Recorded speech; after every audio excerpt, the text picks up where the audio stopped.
एक बार की बात है, प्राचीन भारत में एक नौजवान सन्यासी हुए जिनका नाम कौशिक था, जो आगे चलकर बहुत ही प्रसिद्ध हुए।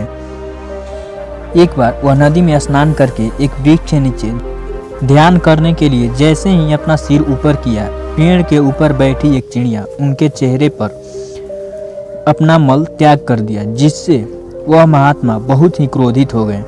उन्होंने इतने क्रोध के साथ उस चिड़िया को देखा कि वह चिड़िया वहीं जलकर भस्म हो गई। यह देखकर महात्मा कौशिक के मन में एक तसल्ली मिली। उन्हें लगने लगा कि उनकी तपस्या में थोड़ी सी सिद्धि हुई है। उन्हें यह देखकर उनका मन पूरी तरह से घमंड से भर चुका था। फिर से वह नदी में स्नान करके ध्यान करने बैठ गए। ध्यान करते करते दोपहर हो गई तो उन्हें भूख लग गई। भूख लगने के बाद उन्होंने पास के ही गांव में भिक्षा मांगने के लिए निकल गए। वे एक द्वार पर जाकर आवाज़ लगाई, भिक्षाम देहि। घर के भीतर से एक महिला ने जवाब दिया, थोड़ा इंतजार करो, मैं अभी काम में हूँ।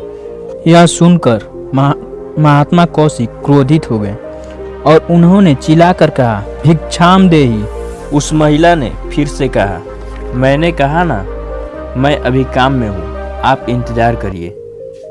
यह सुनकर वे महात्मा और भी क्रोधित हो गए। उन्होंने और जोर से चिल्लाकर कहा, भिक्षाम देहि। यह सुनकर वह स्त्री बाहर आई और कही, मैंने आपसे कहा ना कि मैं काम कर रही हूँ, कृपया आप इंतजार करिए। यह सुनकर उस महात्मा ने कहा, तुम्हें मुझे इंतजार कराने की हिम्मत कैसे हुई? तुम्हें पता नहीं है कि मैं एक सिद्ध पुरुष हूँ। यह कहकर वह महात्मा उस स्त्री को गुस्से से घूरने लगे। स्त्री ने उन्हें भोजन देते हुए कहा, ये लीजिए और ऐसे घूरिए मत, क्योंकि मैं वो चिड़िया नहीं हूँ जिसे आप जलाकर भस्म कर देंगे। यह सुनकर वे महात्मा एकदम से आश्चर्य में आ गए। उन्होंने सोचा, कहीं उस घने जंगल में ये स्त्री मुझे देख तो नहीं लिया। उस स्त्री ने कहा, मैं अपने पति को भोजन दे रही थी जो कि अंधे हैं। अगर मैं उन्हें समय पर भोजन ना देती तो वो दिन भर ऐसे ही रह जाते, इसलिए आपको इंतजार करने के लिए कहा। तब महात्मा ने कहा, आप मेरे मन के बातों को कैसे जान ली?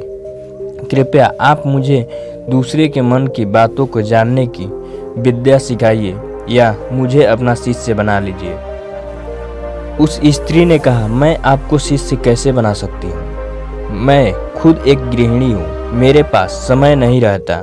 मैं अपने घर के कामों में व्यस्त रहती हूँ, लेकिन मैं अपने गुरु का पता बता सकती हूँ जिनसे मैंने यह विद्या सीखी है। उस स्त्री ने अपने गुरु का पता उस महात्मा को दे दिया। वे महात्मा उस पते के अनुसार एक कसाई के मोहल्ले में पहुँच गए। उन्होंने देखा कि चारों तरफ सिर्फ मांस ही टंगी हुई है। वे सोच रहे थे कि कहीं वे गलत पते पर तो नहीं आ गए ना। लेकिन कुछ ही देर चलने के बाद वे उस पते पर आ गए। उन्होंने देखा कि खून से लथपथ एक आदमी एक मांस काट रहा है। उस महात्मा ने सोचा, चाहे जो भी हो जाए, मैं एक कसाई को अपना गुरु नहीं बना सकता। यह सोचकर महात्मा कौशिक वहां से जाने लगे। तभी उस कसाई ने आवाज लगाई कि सुनो महात्मा कौशिक, क्या आपको मेरे पास उस औरत ने भेजा है? यह सुनकर उस महात्मा ने सोचा कि इसको मेरा नाम कैसे पता चला? मैंने तो अपना नाम यहाँ किसी को भी नहीं बताया है। तब वे महात्मा उस कसाई के पास आए। वह कसाई उस महात्मा को अपने साथ अपने घर लेकर गया। स्नान करने के बाद वह साफ सुथरा कपड़े पहनकर महात्मा के पास उपस्थित हुआ। उसने कहा कि आप अभी इंतजार करिए, मुझे एक काम करना है। उसने अपने बूढ़े माँ बाप की सेवा की और उस महात्मा के पास आए।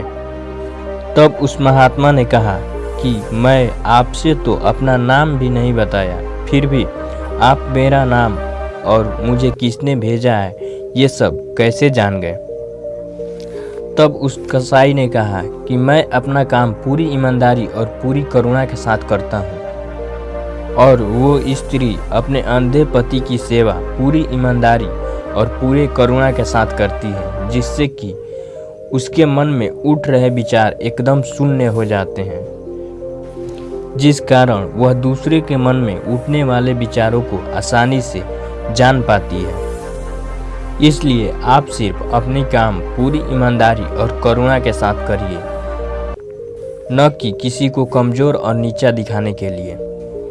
इसीलिए दोस्तों, हमें सिर्फ अपना काम पूरी ईमानदारी और पूरी करुणा के साथ पूरे शांत चित्त करके उसे करना चाहिए, जिससे कि हमारे मन में उठने वाले विचार एकदम से खत्म हो जाएंगे और हम दूसरों के मन में उठने वाले विचारों को स्वतः ही आसानी से जान पाएंगे।